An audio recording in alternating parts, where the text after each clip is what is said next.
gathering for the National Hockey League draft on draft weekend in Buffalo. How is Buffalo? It's good. It's good. Yeah. I'm going to say something, and it probably won't come out great. I don't mean anything by it. It's just, some cities have that personality that's entrenched in your brain. And so I'm flying in last night, right around midnight, and I look out the window, and I had this feeling like it just looks cold. Flying into Buffalo. It's the end of June. I know it's not cold, although it was like 68 degrees. But it just flying into Buffalo, I've got this feeling of winter. It doesn't make any sense. You guys from the Sun Belt, you Yes. come out, you're thinner blood. You can't take it anymore. It's, Buffalo. I tell you what, downtown Buffalo, they have done a really good job of rebuilding downtown Buffalo, the arena, and everything that the Pagulas have. I enjoy going to the ball games. Tom Golisano is still involved in a little bit of the rebuild of downtown, and it really has improved a great deal. It's a great place to go watch a sporting event. I love going to Sabre games, and it's a fun city that has passionate sports fans for whatever sport they play in Buffalo, whether it be the hockey team, the football team, or they have professional lacrosse that is the best world champions league. Well, no, don't say world champions. I hate that. The banners say, I know, world champions. NLL champions, yes. Okay, all right. So this is 100% hockey, not 100% lacrosse. So what? I got to ask you. What? By the time you landed and you got back on your phone, you listened to the stories about Jason Robertson, turning down a big offer in Seattle. What do you make of that? It's positive, and not for Seattle, obviously. I'm not meaning it any slant towards the Kraken at all. What I mean by it positive is, I think winning still outweighs money. Does that make sense? It does. It does. You want, but it's that fine balance, though, right? And that is created. Jason Robertson has earned the right to do what he's doing. Seattle had offered them 3 first-round picks, Dallas, in order to, if they had been able to sign Robertson, that was going to be what was coming back. So from that perspective, and that's something that Jim Neal thought was good enough. If they couldn't sign Robertson, I still 3 first-round picks. There had to be more to it than that, because if you signed Jason Robertson to, let's say, to an offer sheet, you would get 4 first-round picks. Yeah, but they're getting a chance to do it before July 1st. That's the window. They're doing it before the window opens. So and I think that this is more like a dance. I think Robertson ends up back in Dallas. My personal opinion. I do. Yeah. Okay. If he doesn't sign in Dallas, does he get $15 million somewhere? Is the team a contender? That's again. It goes back to your point about winning versus money. Will he get that $15 million to play in the Stanley Cup final or in the conference final? Now, because he's already in the conference final every year. He has been, yeah. And so that tells me then that this whole concept of, you want to see what you can get out there, we'll structure a deal with somebody that we can be happy with what the compensation will be. You can go and kick tires in Seattle. And at $15 million, you know what? It wasn't good enough. It wasn't good enough. So it tells me there wasn't a deal, like he didn't want to play in Seattle. If $15 million isn't going to work, yeah. Again, that's a combination of winning versus money. So, perfect guy to talk to about this. Brian Lawton, former agent, manager, player, broadcaster. He's done it all in and around the National Hockey League. He'll join us next. we just saw him sign into the green room. So we'll get there right now on 100% Hockey with Millard and Shannon. Face Off Inside the NHL returns, taking you deeper behind the scenes than ever before. See it all from the star-studded Four Nations Face Off tournament. Us against the world, boys. To the adrenaline of the Stanley Cup playoffs. I'm scared of you guys. With candid interviews and backstage access, experience the sacrifice, the rivalries, and the determination that define NHL greatness. Just when I thought last year couldn't be topped, here we are. A new season of Face Off Inside the NHL. Watch now only on Prime Video. We can go so many different places with today's guest. Here's Brian Lawton with us on 100% Hockey. Do you look at the draft through the lens of a player, an agent, or a manager? Honestly, kind of all three. I have my own personal experience of being selected fairly high, showing up almost late. I have my own perspective as an agent, having had clients that were certainly picked very high and representing guys, not at the time, but were first overall picks. And then, of course, I have the perspective of being a general manager and working in the media. And all three of them are a completely different lens. You know, if I backtracked on it, you don't really know what's going on this day as a young player. In my era, I do think kids are much more well-versed. Teams are spending more time with them, doing more homework. But it's a really exciting time. It's just important. I interviewed Jack Hughes a couple of years ago on the draft floor in Vancouver in his draft. And I asked him a question, just about his thoughts, because I wanted the perspective of somebody 30 years later, essentially being a first overall pick. And I think my question was just, what's your perspective on the draft? And I thought his answer was excellent. Just a beginning. It's not that it didn't matter if he went first overall. He just recognized the process better. That's more than I probably thought that I thought when I was in his position. So I found that under what I would term as progress. The whole process is really accelerated over the years. We do testing now and things like that. We didn't see any of that in the early 80s. Just kind of scouting. I had one game. I remember I was playing against Tom Barrasso. And at that point, there were 21 teams in the league. And I literally remember somebody saying, hey, there's 20 GMs here tonight. And I was like, really? For a high school game in Massachusetts? Not one person stuck around and met me after the game, no. I thought, oh my God, I'll meet these guys, after the game, and how awkward will that be? It'll feel like a reception or something.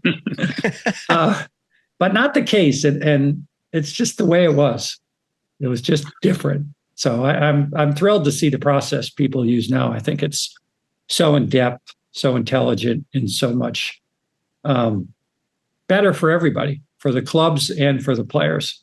Because when they get to this day now, you look at some of the guys over the past. John Tavares comes to mind. He was like a TSN superstar at the time from the World Juniors.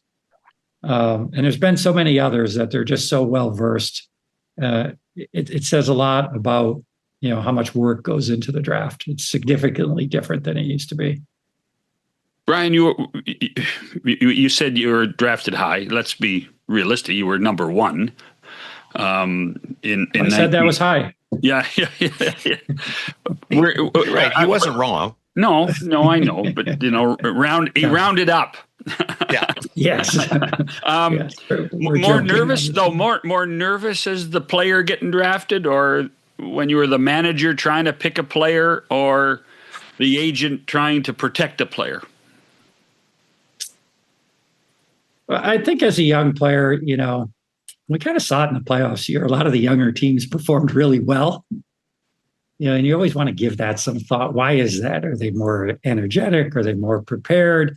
Some of it just has to do with there's some blind spots as to how important it is.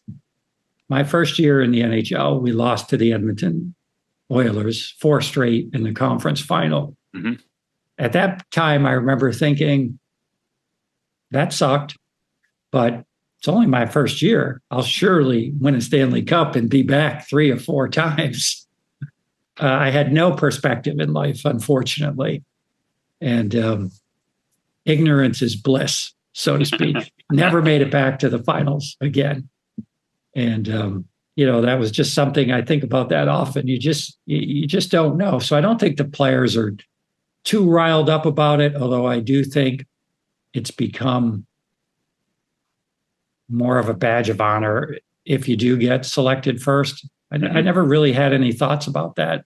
My focus at that age was just try to get better. My focus was very similar. It was, I want to play on this level team and then the next level team. And then if I can accomplish that, you just keep going until you step up the ladder. So I don't think it's the players. I think it's very nerve-wracking. A draft like this, I would find very nerve-wracking because you have these massive swings, in my opinion. And at least I would say the top 12 to 15 players. When I talk to people this year, probably more than ever, I'm fascinated by how varying the opinions are on players, even right from the start. Mm-hmm. We all expect McKenna's going to get picked first. I think he will. I don't think Toronto would go a different direction. But boy, after that, let the games begin. It could go anywhere. I've never seen, generally I can get some consensus. I've been involved in a lot of drafts, more than I care to remember. And I always feel like, I feel good about the top. I mean, I did the drafts for NHL Network, so I would always have it nailed down pretty tight as an agent. Same thing, you've got clients in it. So you have all these different perspectives. But this one, I think, may be one of the more fascinating drafts that we ever see. I really think that. I just think there's so much variability in which way it could go. Usually it's like at the 3rd pick, then we might see a divergence. I just think that could go on for a long time. I think we're going to see a lot of surprises. I think you're going to see a lot of people scrambling that didn't have that on the bingo card. And I think that speaks to the depth of what this draft class is. So the whole thing this year has been fascinating. I've never seen people considering or moving such high picks, things like that. I think a lot of that has to do with the variance. There are some teams that are really going to set themselves up in this draft. When you look at how many picks certain teams have acquired, which is a little bit outside the standard. When you look at what's going on a macro view in the league, you have players standing up and kind of exercising rights that we've never seen this big of a coordinated effort for so many players to stand up and say, and I've always said this, so I'm blown away it's taken this long. I've always said it's incredible to make the most money you can, to be one of the higher paid guys in the league. But what's really incredible, and I didn't even realize this when I was a player, I realized it when I was representing Sergei Fedorov. I went to the round against Anaheim. I met Sergei after the game, and they had Chelios and all these incredible players. It was off the charts. And I can remember these guys coming out and looking at them like, when did hockey players turn into rock stars? Mm-hmm. This was a game in Anaheim, and we were just going to go have a beer after the game. And I thought, oh my God, what could be more fun than what this team is doing right now? And they had a really dominant team. They were just absolutely bushwhacking teams. It was incredible. That to me is the pinnacle. And you're seeing that from players now. Stand up and say, I need to win. Winning is everything. I thought the gold medal win was enormous this year for hockey. I think, there were a lot of disappointed players, obviously, on Canada and other teams. The U.S. pulled it off. They were very fortunate. I would never say they didn't deserve to win, but I could say Canada deserved to win too, watching that game.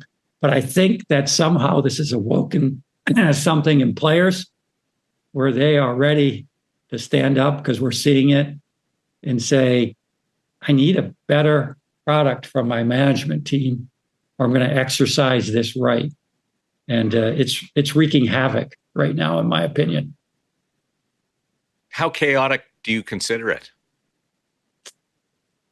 It's, for me, I like to think about the macro things. I think this is one of the biggest macro changes we've seen in a long time. We saw Paul Kariya way back when, and Teemu Selanne went to Colorado. And I thought at that time, maybe there were some injuries that year. It didn't really work out, and that died a quick death. I'm not so sure this, whole off season is going to die a quick death. I think it could be a new era for the National Hockey League. And I think it could really change the dynamics of how people manage their clubs.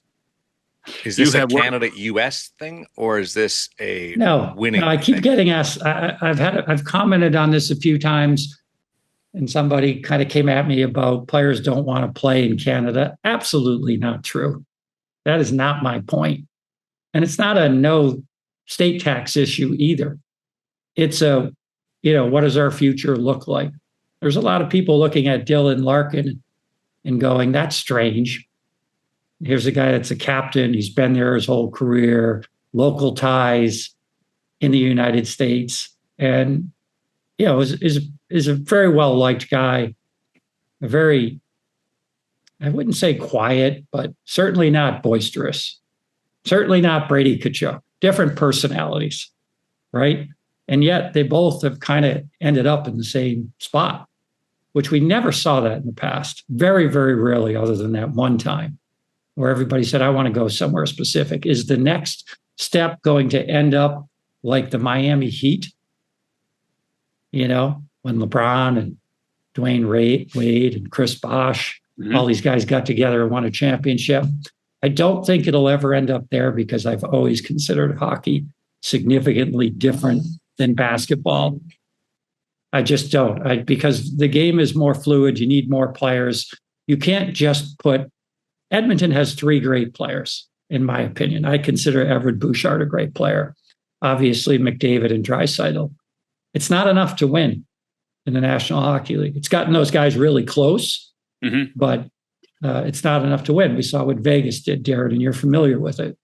It takes every man in the lineup contributing to do that, and Carolina's no better example. So I think it's an experiment. I don't know how long it lasts, but I do think we're going to see more players, as things go their way, going this route.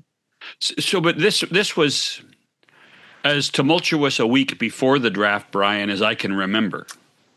If you go through like with Brady, and then you go through what St. Louis and Washington did, what Washington and Buffalo did, and what Buffalo and Chicago did, it's the balance of power is shifting. But at the same time, everybody's using this. Well, the cap's going up, but are they overspending at times? And more importantly, it appears the currency of using first-round picks seems to be a little more prolific at this point as well. And that's the volatility for me. I agree. We are seeing more picks fired around, which have always been the gold standard. Yeah. Particularly your first pick and your second.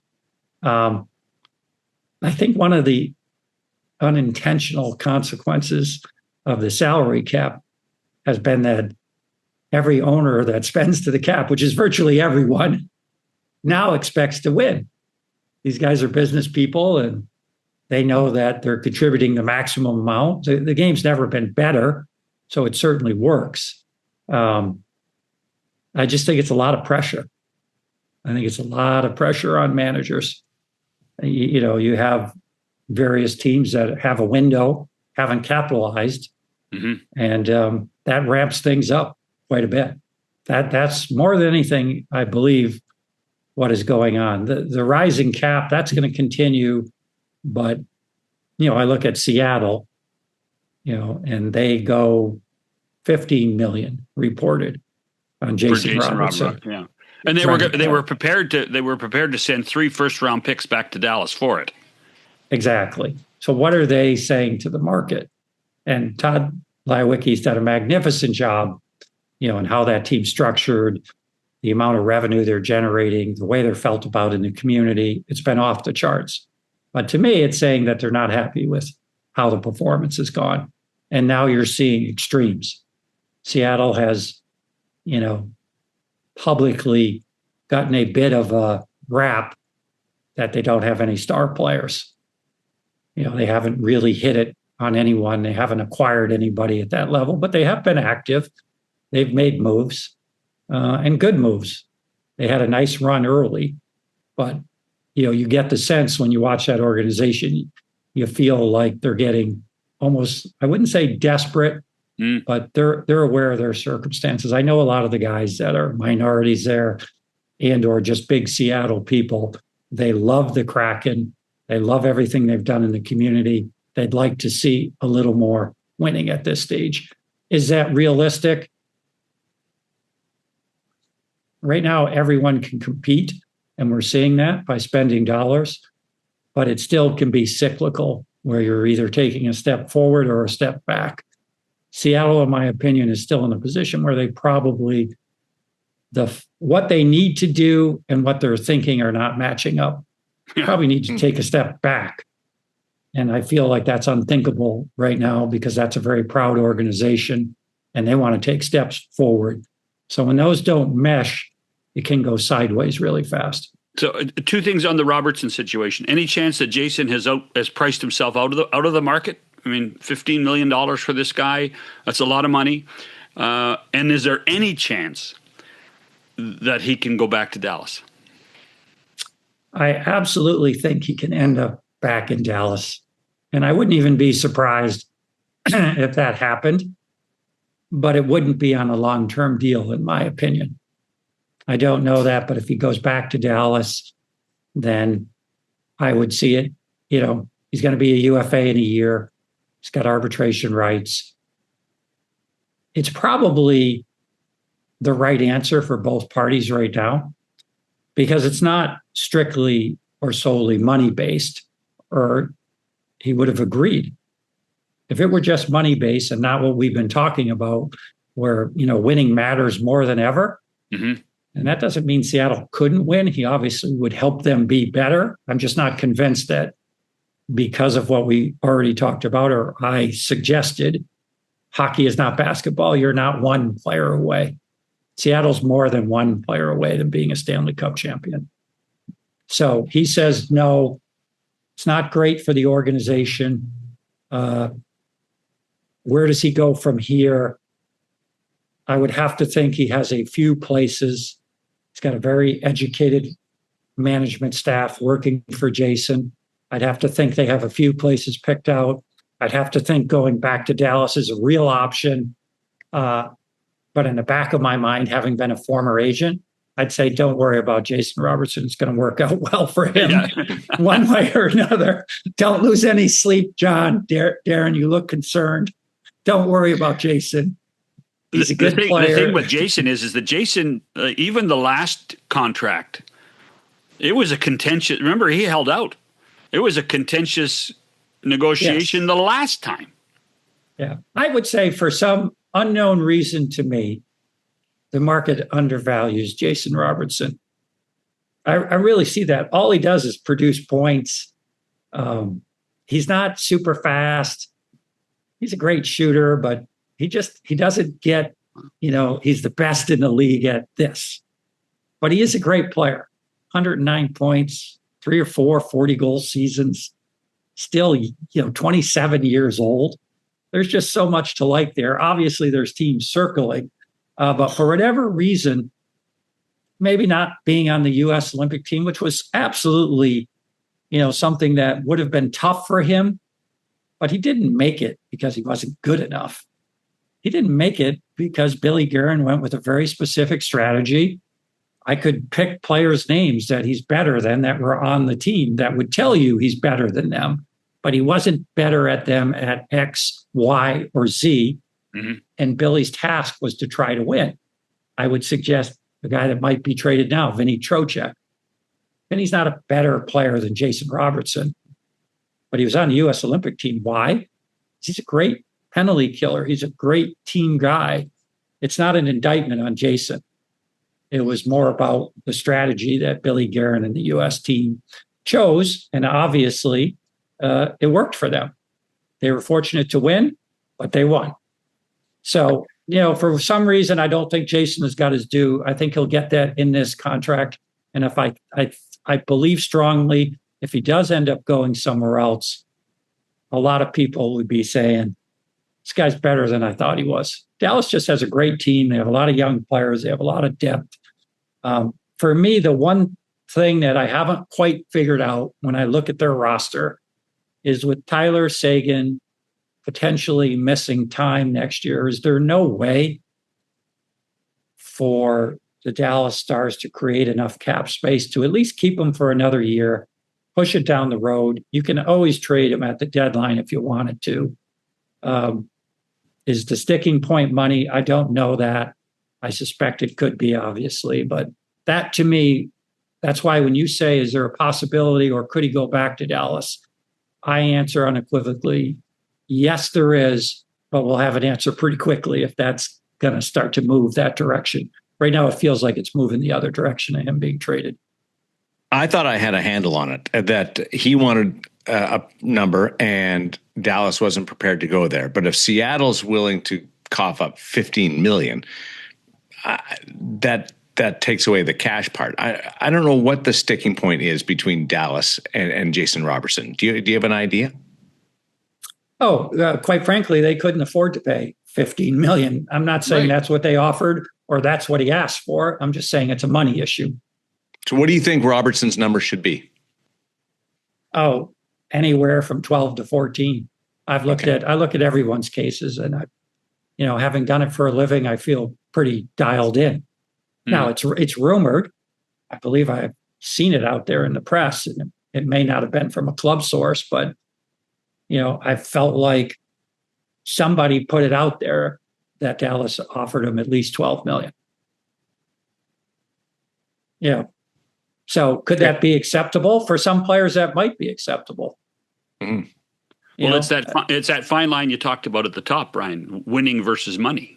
Right? Right. You go to an environment. If you go, you can get all the money in the world, but if you go to a team that's not going to be a playoff contender, get to the second or third round, how much fun are you really having? No good. That's the end result for players. It's the way they're thinking now, and they're absolutely right to be thinking that way. $15 million and not playing in the playoffs versus $12 million. It's not like you get zero, still get $12 million. Daren's over there right now calculating what that would mean to him. And he's a yes. I can see him shaking his head. I can make it on 12. I can make it. I got to make some sacrifices though, Brian. Yes, that's right. One less, whatever. Jason Robertson is not a flashy guy. Paramount may have to go. I don't know. The subscriptions. Yeah. Yes. Well, it's between that and Hulu for you. Yeah. You're so cheap, but I know you've already figured out what the bundle is. So you could get Disney and Hulu. Let's take a break. We'll come back more with Brian Lawton on 100% Hockey with Millard and Shannon. With the NHL app, you can listen to every NHL game right from your phone. And with home and away broadcast feeds, you choose your way to listen. And he scores! Whether you're at work, at the gym, or stuck in traffic, the NHL app puts you right in the action all season long. Every team, every game, everywhere you go. Download the NHL app and never miss a moment. You dropped a little nugget earlier, and I want to pick up there, and then we'll go our various paths. You were almost late for the draft? Oh, yes, I was almost late I was actually late. I never got to sit down at the draft. What? It was a longer walk from the Manoir Lemoyne to the Montreal Forum at that time. It's a block and a half, Brian. It's a block and a half. I know, but I ran into Jodie Foster in the elevator. Oh, and I spent a minute more talking to her than I should have. Really? Yes. But by the way, I remember I was walking over by myself. I mean, we'd been there for a few days. Yeah.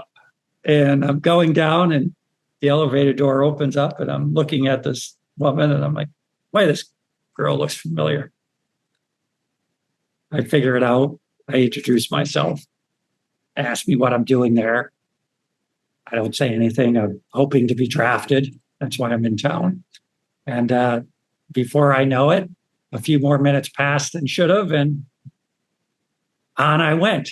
I get to the forum. I'm trying to figure out where I'm sitting, and my name gets called. So you never actually sat down to do that? No, I was very close. I could see my parents at that point. The only good thing, Daren, was that was not a televised draft. So no, it was not a televised draft. It was not a televised draft. So that famous shot, you didn't get it and you didn't miss it. No, I made it over to my parents. I was close enough. I was within 20 feet where I went over there and hugged my parents. But the draft was incredible then. It wasn't televised, but it was very highly attended. Oh, yeah. In Montreal, it was full. And, obviously, that was the first time I'd ever been in that arena. I loved the Canadians because they had a great rivalry with the Bruins. But no, it was I'd spent the night before. I had dinner with Wayne Gretzky and his girlfriend, Vicky Moss, at that point, maybe. Yeah. The whole thing was a whirlwind. I wasn't even going to go. I was still in high school. I hadn't graduated. I had a family advisor at that time, but, I was like, I have to graduate, So it was a strange time. And for the record, you had no chance with Jodie Foster, okay? Yes. Yes. And I'll just say that she was much too classy for me, and we'll leave it at that, John. She was very nice. It was a very benign conversation, but it was interesting to say the least. When you took Hedman back in Montreal as well, it was Tavares to the Islanders. Would you rather have picked first or second in that draft? I was delighted to pick second. Mm-hmm. Literally. I can remember when, we had the lottery that year, the odds were significantly different. There wasn't nearly as much variance. We were either going to pick second or third, no matter what. Mm. I wasn't concerned with picking first. I felt like I went to high school with Garth Snow, and he would never even talk to me that year about that draft. Really? I would call him up. Yes. And I'd be like, hey, Snowy, let's talk about the draft. I'm not talking about it. I already know who I'm taking, he would say. I'd be like, well, you just talked about it. So, but he was very confident in who he was taking. And, that year when you're on the trail and you're tracking these kids, I went to one game and we were watching Tavares' team against Erie. And I go to sit down and I'm sitting in front of Garth and Charles Wang, with one other person from my staff. And I'm like, is this a joke? Right? Like we're sitting like right over my shoulder. And Charles had his son there, and his son just loved John Tavares. He should have had a John Tavares jersey on. He loved him so much. So anyhow, I felt confident they were always going to take John. I had John, Victor, and Matt Duchesne come to Tampa. I spent a few days just with them. It was kind of a different thing to do at that time. That was our range, so I felt like it was appropriate. They all were thrilled to come down to Tampa. I spent a ton of time with them. I was already very sold that if we had the first pick, we would have taken Victor. So the fact that when I found out we had the second pick, I was very confident. It was one of those deals where you're just not worried. I felt super confident about Victor. It was a little bit of tension because it wasn't really number one on our list. It wasn't even number two on our list, if truth be told. But, when you're a general manager, it's hard to make the picks, certainly after the top 10. But you have, in my opinion, you must take responsibility for the organization for anybody, at least in the top 5. Some guys would disagree with me. That's just my philosophy. I have no idea if it was right or wrong, but I informed everybody of that when I started the job. Not that I knew we were going to pick high, but if we did, I said, look, I will make the final decision. I want you guys to just treat it as you've always treated it. We had a lot of veteran scouts, good scouts, but they liked John, Matt, and then Victor third. So, and I never said anything about that until we got to the draft. And I told everybody at the draft that amazing work, loved everything you guys did. If John goes first, we're going to take Victor second. What was the staff's reaction to that? Very unhappy. Yeah. Yeah, very unhappy. But, you know, it's leadership. That was my responsibility. I outlined it early. They did a great job. I had no qualms with it. I knew that I would eat it if I was wrong. But you're trying to make the best decision to the amount of due diligence you've done, work you've put in. Some of it, honestly, for human beings comes down to your perspective on what are the most valuable pieces on your hockey team. I happen to lean towards just players that are playing more minutes, that control the game, which is defensemen. There wasn't a lot of history of that working out tremendous in the NHL. I knew that. Most of our elite scorers come from those high picks. But every case is, you know, every situation is case by case. And that was my conclusion. There's no rocket science or anything like that to it. It's just, you know, at that point, we're using a lot less data, but I felt very confident. I was confident to start with, but when the kids came down, my read was John Tavares was already a professional player with his experience through the World Juniors. He was a seasoned guy, had a little concern on his skating, but I thought with his professionalism, he would work through that, which he absolutely did. He did. John's had a great career. Matt was from Halliburton. His family was in real estate. Great kid, great family, little bit wide-eyed compared to Victor, who was also in his own right a professional playing in the men's league in Sweden. Matthias Timander was his partner. Great veteran presence. Really, you know, Tampa Bay Lightning should have wrote him a check. Victor was a great kid to start with, so he had a lot to work with, but playing in Modu, you know, going through all the history they had in his own right, Victor was equal to John in being advanced maturity-wise. It was really just a matter of him getting reps in the league. And if truth be told, Matt Duchene had a better first year than Victor Hedman. And I ate a little bit of crow with our staff, but it never bothered me. Not once. I was like, you know, sometimes you got to let it breathe a little bit.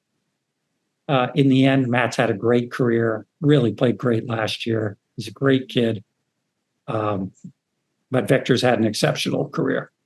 When you say you ate crow from your staff, like, what would somebody say to the general manager?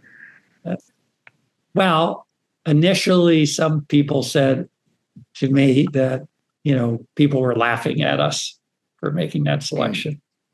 Very, like the night of.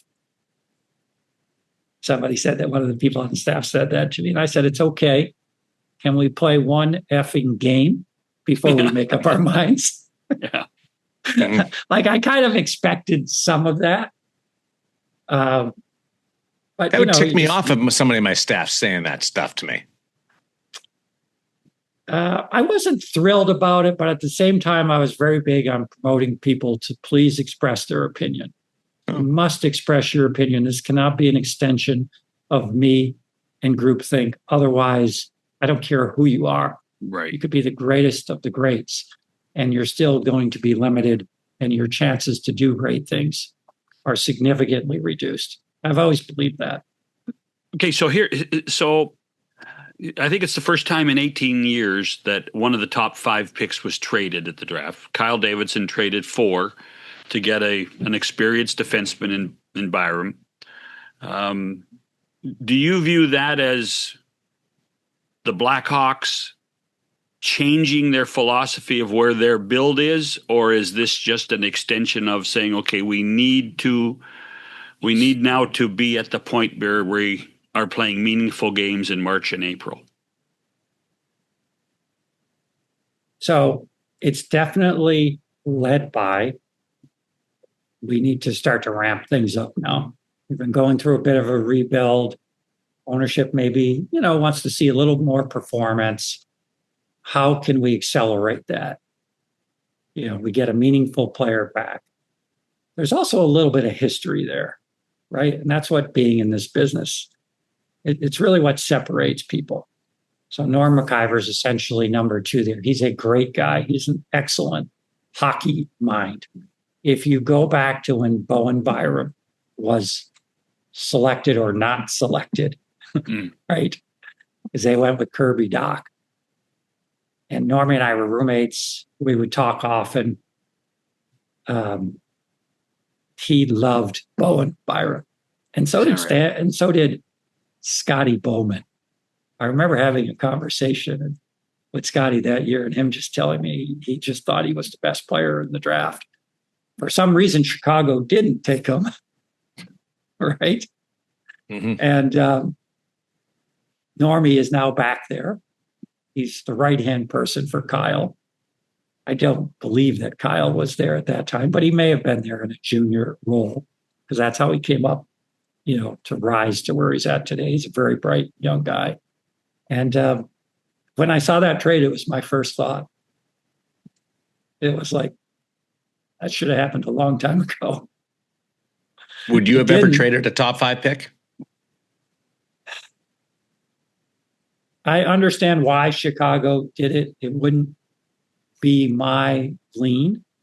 And it would be very specifically because Bowen is cheap right now at 6.25. There's a very strong flow in the market right now that he wants $12 million. I don't know if that's true, but it's just something I've heard repeatedly. So there's usually, where there's smoke, there's fire. The benefit of taking 4 and getting perhaps a player as good or better. I feel like there's a pretty good guy in Colorado that went 4th as a defenseman. I feel like there's some similarities in this draft that somebody's going to be that guy. But the real benefit is you get that player discounted for 3 years.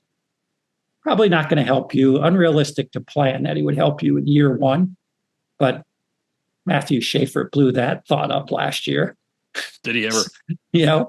So for me, I would have tried to err on the side of caution and made that pick. I understand why Chicago's doing it. I'm not in their shoes. I don't know what the pressure points are behind it, but I did find it odd, to say the least. I did. Because, getting Bowen Byron is great. They have tons of cap space. They've got to re-sign Connor Bedard. That's going to happen. That's going to be massive, right? 12 to 15, you would think. They have some other young players already signed. That's great work by them because you nail it down. So it wouldn't have been my preferred choice. Doesn't mean I would have been right. Doesn't mean they're wrong. It's just my opinion. They can actually sign Byram to an extension next week if they choose correct. to. So yes. And they, by the way, they've already put themselves in a spot where they're paying him tons of money. Like Kyle's been so effusive about it. Yeah. I've had one of those, and it generally doesn't go well for the team. I had that with Mark Parrish when he went to Florida. Chuck Flesher called me. Yes, Mark went to Florida. He had to be signed or he was going to be a UFA, and Chuck painted a rather sordid picture of the position he was in, and let's just get it done. Mm-hmm. So that's how I would imagine it will go for Chicago. That's a lot of pressure. I guess I was surprised that wasn't done ahead of time. Like a sign and trade kind of thing. Yeah. I would want to work that one out because you're Bowen. He clearly didn't want to. But they couldn't announce a sign and trade, though. Yeah, couldn't announce it. Right. He's not eligible to be signed until next week. Correct. Yeah, it could very well already be done. Right. Yes. And there have been, to be fair to Chicago, there have been some statements, which is unusual before a negotiation, because I did read something the other day where Kyle was talking about it and basically said we're going to get it done. Yeah. So that would lead me to conclude, and you can talk to them. There's nothing wrong with that. You just can't sign them. So at the end of the day, yes, it would have been a quick negotiation, or it will be a quick negotiation. Like we could announce it at 12:01. Right. And that's it. But the cost would still, it's real. And I think if you had been patient, because I don't think Chicago's in a position, although they certainly could, but I don't think it's the highest probability that they'll be in the playoffs next year. But they can't wilt again like they wilted this year in the second half of the season. That just it's almost untenable now for them. I still think when you're a year away, load the deck as much as you can. I know they're going to want to show progress. It's a great city. It's a great town for hockey. Ownership is, but Danny's doing a great job. Wirtz. Yeah. So far, he's been very patient. And I just think that 3 years from now, they'd been happier. I think there's just so many great players in this draft. I think you can duplicate it a lot cheaper, and it might take 24 months, but that's the price you pay. You're trying to rise up and win once or build a dynasty. Deep down, everybody's trying to build something that can last. That's why you see teams constantly, when they feel like they're getting some momentum, re-upping players that, a lot of times they should be more patient. But they want to jump the gun. They want to have everybody locked down. And a lot of people, in my opinion, they make the mistake of, just a little bit antsy to get it done. At the risk of being dated, do you think Connor Hellebuck plays in Winnipeg next year? It's been so quiet, Brian. I know. I think the highest probability is he does. I don't think that's what people want to think, but we'll find out. The Zach Werenski situation, that's fascinating. Judd Moldover in the center of this with a lot of the pieces. I feel like he's kind of the master of the universe now for a lot of these guys. Why wouldn't that conversation with Werenski take place before the draft? Well, you don't think it hasn't? Well, no, they said that Columbus is saying they want to get together with Judd after a free agency. Yeah, I mean, you can't always believe everything you hear, right? We never heard about Brady Tkachuk having a conversation with Steve Stais until well after it. I wouldn't be surprised if you heard later that there had already been some conversations. Yeah, Judd has made it. When the conversations started with Connor McDavid, or they continue with Austin Matthews. Judd was always very, very quick to add Zach Werenski's name to any of the conversations. That he's known exactly what needs to happen. Yes. And again, it's that combination of money and winning that started to all of them are going through. That was surfacing 90 days ago. Yeah, absolutely. In the market, like everybody would have heard that. Doesn't necessarily get talked about publicly. It's tough to confirm, so the media is slow. But, we've all heard the whispers, super team. It's going to be a super team. And Daren Millard is going to be the owner. It's going to be in Austin. I can do it. In Austin. Totally Austin and Vegas. You guys can have Austin. You guys can have Austin. I'll take Houston, okay? I'll take Houston. What's the advantage of going to Austin? Like, it's a fast-growing city. It's boomed, but Houston just seems to be the more logical, if you're talking TV markets, the place to go. Why Austin, do you think? Lots. Austin, to me, is unquestionably the top destination. That's personal. We're somewhat in the tech industry. We know what's going on there. We're projecting out what the growth rates will continue to be. The state is obviously a no state tax. It's had a massive influx of people moving there, large companies. I think Austin, I can't imagine anything ever beating Vegas.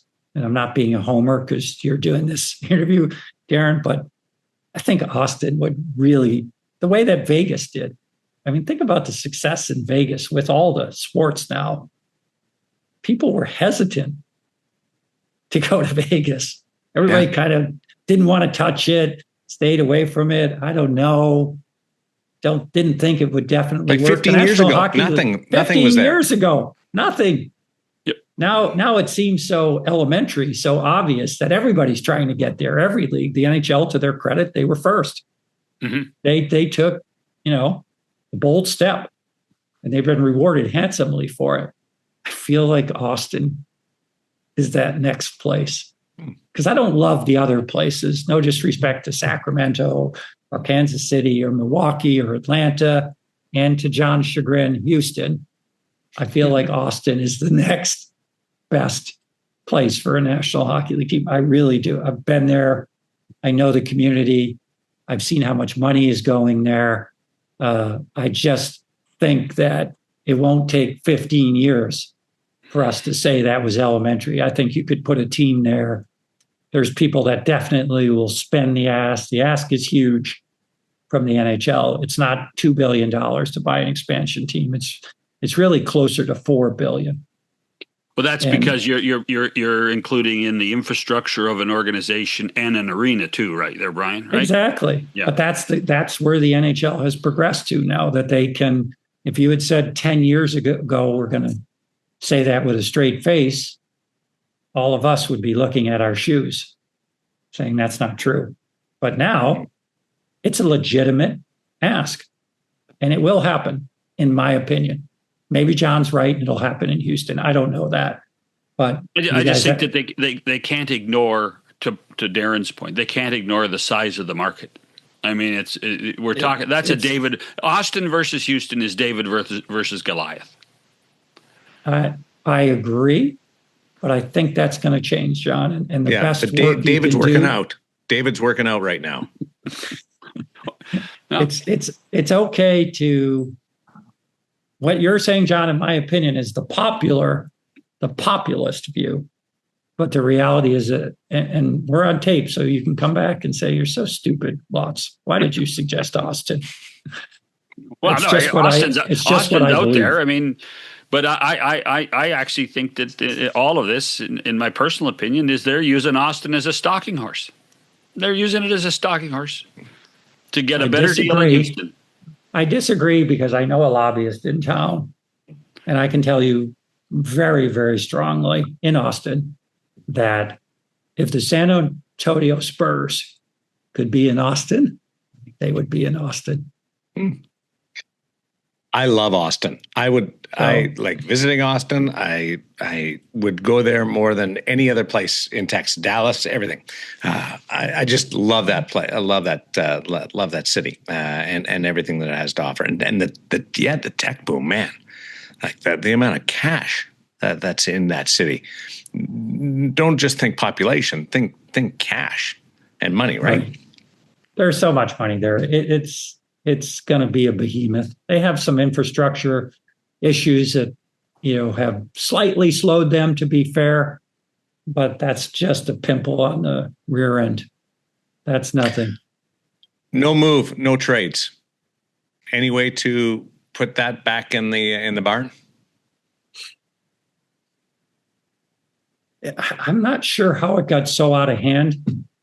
I'm certain this would be somewhat perplexing to the league, even though, the league doesn't generally look at the league doesn't want to manage everyone's team. But I feel like it's coming. Like, why are we giving? I love no move clauses, having been a player, having been an agent. Even for a team, I'm fine with it, but it shouldn't be more than 2 or 3 players per team. There's no real material difference for the player just to have a 5 team, I'll accept a trade list to. No move is death for some of these teams now. The no move and the contract structure has gotten so out of whack that it's going to really hurt the clubs. There's no more buyouts for guys that are risks to be bought out. Just go and look at some of the contracts that are out. You're not buying these guys out. Tristan Jarry, he can't buy him out.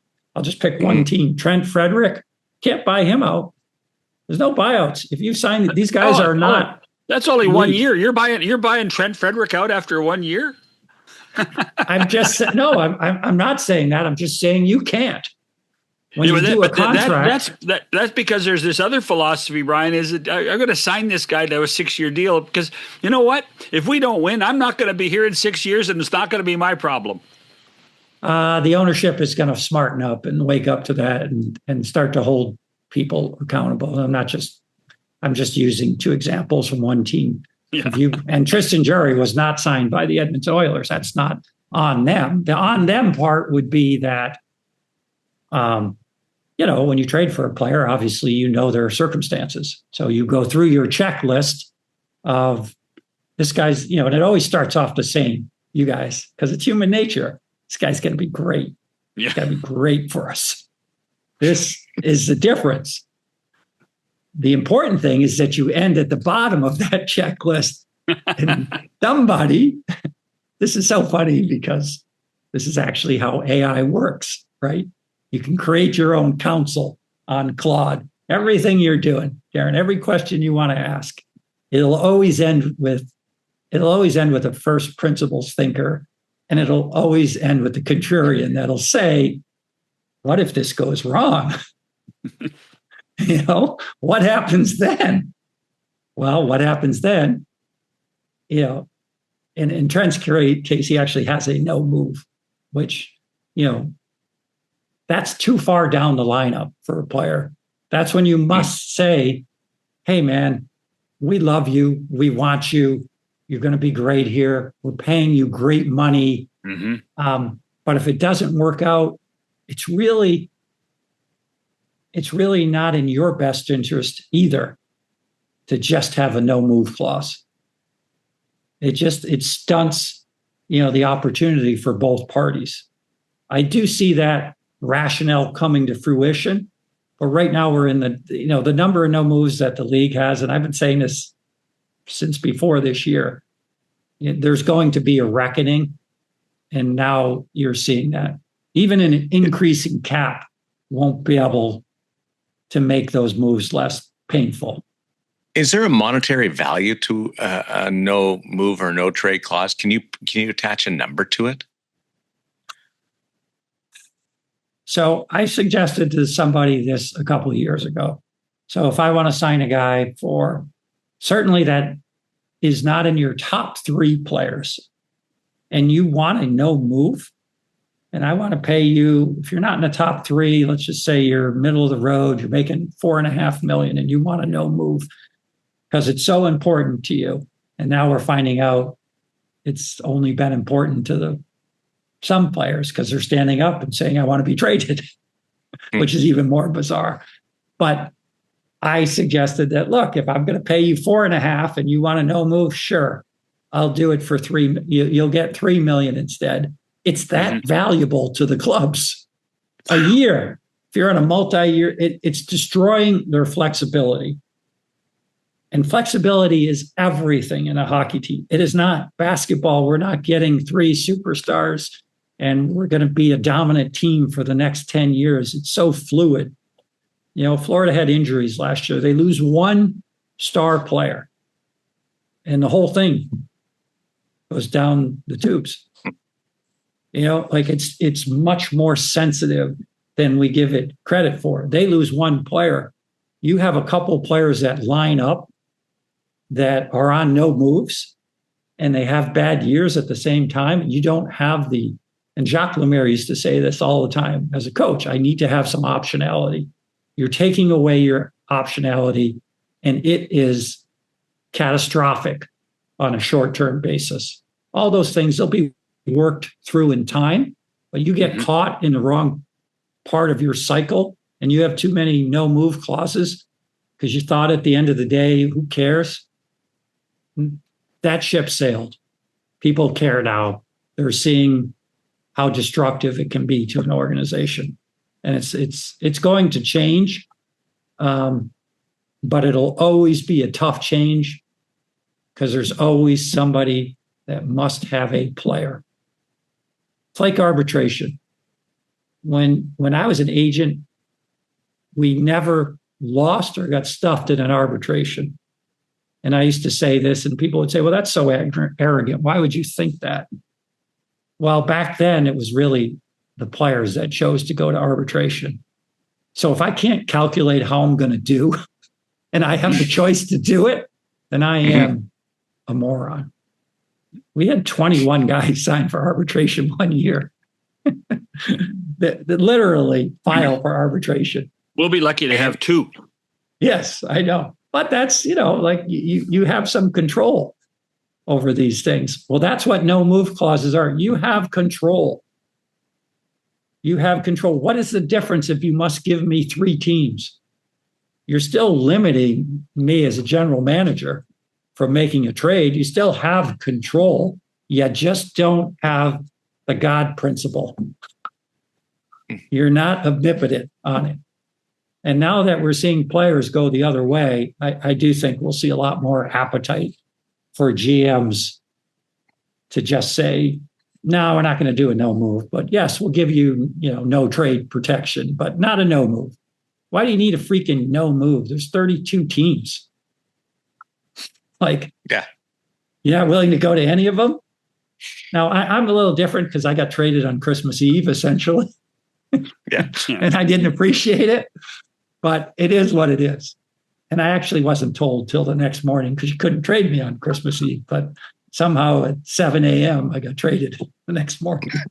And I had to return all the gifts I bought from the New York Rangers. Everything had a Ranger logo.